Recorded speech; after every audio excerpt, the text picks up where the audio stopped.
तुम्ही पाहत आहात MCN न्यूज मराठी। राज्यातील शेतकऱ्यांना 30 जून 2026 पूर्वी कर्जमाफीचा निर्णय घेणार अशी घोषणा मुख्यमंत्री देवेंद्र फडणवीस यांनी 30 ऑक्टोबर रोजी मुंबई येथे आयोजित एका बैठकीदरम्यान केली। कर्जमाफीच्या अनुषंगाने एक समिती आम्ही गठीत करण्यात आली आहे। एप्रिलपर्यंत या समितीने शिफारस करायची असून त्या आधारावर पुढची प्रक्रिया करून 3 महिन्यात म्हणजे 30 जून 2026 पर्यंत कर्जमाफी करण्यात येईल असे मुख्यमंत्री देवेंद्र फडणवीस यांनी जाहीर केले। सह्याद्री अतिथीगृह येथे शेतकरी कर्जमाफी संदर्भात आंदोलक प्रतिनिधी शिष्टमंडळ सोबत मुख्यमंत्री फडणवीस यांच्या अध्यक्षतेखाली बैठक झाली।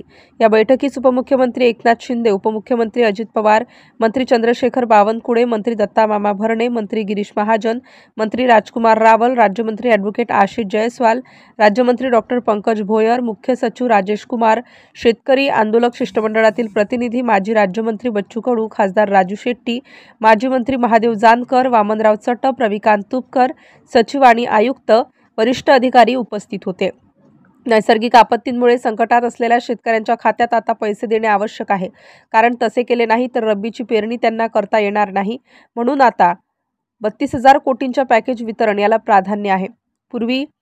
पूर्व अतिवृष्टीमुळे अडचणीत सापडलेल्या शेतकऱ्यांना पॅकेजच्या माध्यमातून 32,000 कोटी रुपये मदत दिली जात आहे। आतापर्यंत 8,000 कोटी रुपये खात्यात दिले गेले आहेत। या आठवड्याअखेर 18,500 कोटी रुपये दिले जाणार असून 15 दिवसात 90% शेतकऱ्यांच्या थेट खात्यात रक्कम जाईल या दृष्टीने तरतूद केली असून निर्देश दिले आहेत। MCN न्यूज मराठीकरिता रवींद्र शिरस्कार। आज मॅरेथॉन बैठक आहे की आम्ही आमच्या जाहीरनाम्यामध्ये शेतकऱ्यांच्या कर्जमाफीच्या संदर्भातली घोषणा केली होती। त्या संदर्भात आम्ही मागच्या काळामध्ये एक समिती तयार करून कर्जमाफी कशी करायची, दीर्घकालीन उपाययोजना काय करायच्या, अशा सगळ्या गोष्टींचा निर्णय केला होता। कारण कर्जमाफी हा एक भाग आहे, पण शेतकरी वारंवार कर्जाच्या विळख्यात अडकतो आणि म्हणून त्यांना आपण बाहेर कसं काढू शकतो अशा प्रकारचा सगळा विचार व्हावा अशा प्रकारची अपेक्षा होती। त्या दृष्टीने आम्ही जे मित्राचे चेअरमन आहेत प्रवीण परदेशी यांच्या अध्यक्षतेखाली एक समिती तयार केलेली आहे।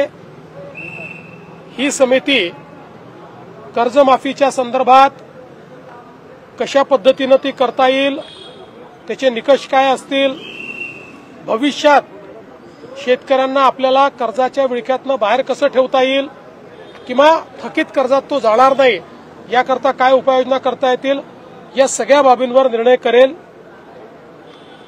त्या संदर्भात आम्ही असा निर्णय आज केला आहे की एप्रिल महिन्याच्या पहिल्या आठवड्यात या कमिटीने आपलं कामकाज पूर्ण करावं आणि आम्हाला कर्जमाफी कशी करायची, त्याचे काय निकष ठरवायचे या संदर्भातला एक अहवाल द्यावा आणि या अहवालावर कर्जमाफीच्या संदर्भातला जो निर्णय आम्हाला करायचा आहे तो 3 महिन्यात म्हणजे 30 जून 2026 पूर्वी करण्याचा आम्ही निर्णय केलेला आहे।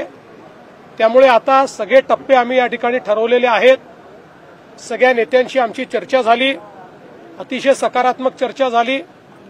त्या चर्चेमध्ये त्यांनी देखील याला मान्यता दिलेली आहे।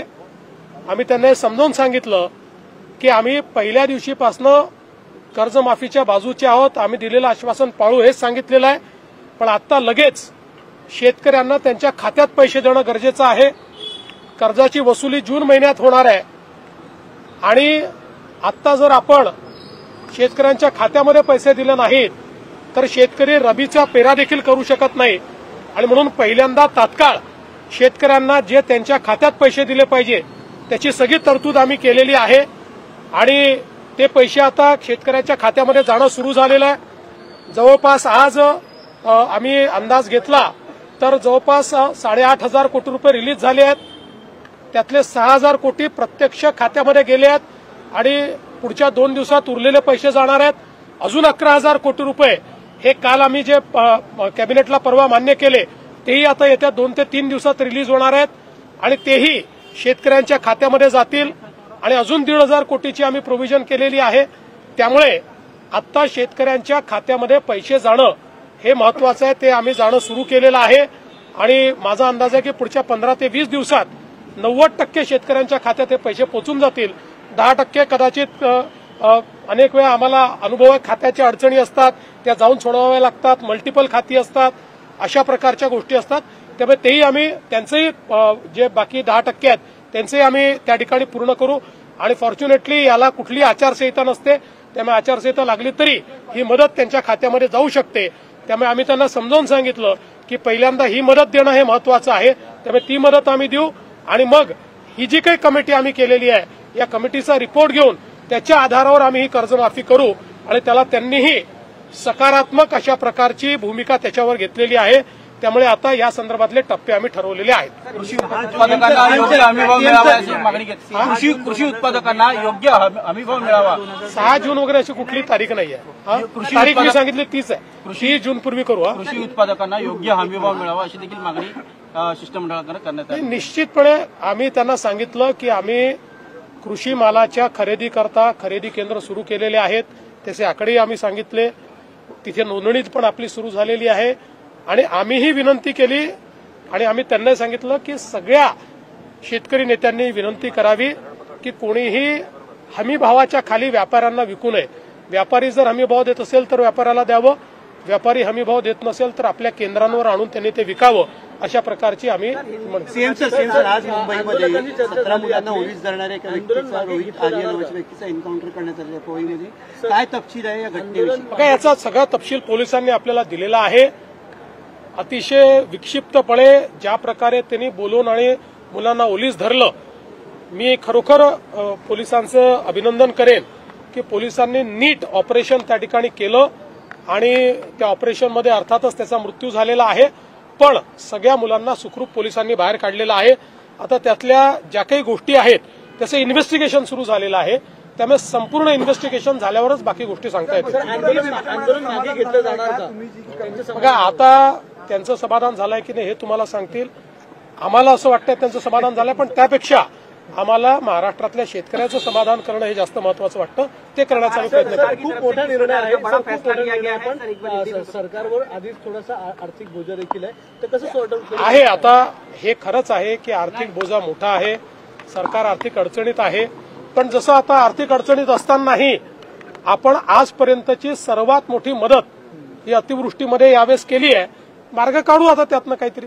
सर हिंदी में बता दीजिए, महाराष्ट्र सरकार की ओर से किसानों के लिए किस प्रकार का बड़ा फैसला है? महाराष्ट्र की हमारी सरकार ने अपना जो घोषणा पत्र दिया था, उस घोषणा पत्र में किसानों को कर्जा माफ करेंगे इस प्रकार की हमने घोषणा की थी. उसी तर्ज पर आज हम लोगों ने फैसला किया है. एक हमने इसके ऊपर कमेटी तैयार की है. ये कमेटी किस प्रकार से कर्जा माफ करना है, उसके नियम निकष क्या होंगे, इसके ऊपर अभ्यास करके अप्रैल के फर्स्ट वीक में हमको एक अपना रिपोर्ट देगी. और उसके बाद 3 महीने में यानी 30 जून से पहले हम लोग उस रिपोर्ट के आधार पर ये जो हमारे किसान हैं इन किसानों को कर्जा माफ करेंगे. पवई में सर जिस तरीके से इनकाउंटर किया गया है उस पूरे मामले को किस तरीके से जांच हो रही है? देखिए पवई का जो मामला है उसमें एक बहुत ही अलग तरीके का ये सारा मामला सामने आया हुआ है. और जिस प्रकार से 17 बच्चों को उन्होंने अगवा करके या उनको अलग कारण से बुला के और फिर उनको कैप्टिव रखकर जिस प्रकार से धमकी देने का काम किया और उनकी जान को खतरे में डालने का काम किया, मुंबई की पुलिस ने बहुत अच्छा कार्य करके और एक बहुत सटीक ऑपरेशन किया. और जो आरोपी है उसकी उस ऑपरेशन में मृत्यु हुई है. और 17 बच्चों को बिल्कुल कोई खरोच भी न आते हुए उनको बाहर निकाला है. अभी इसकी जो बाकी तफसील है उसको बाद में आपको बताया जाए. Thank you.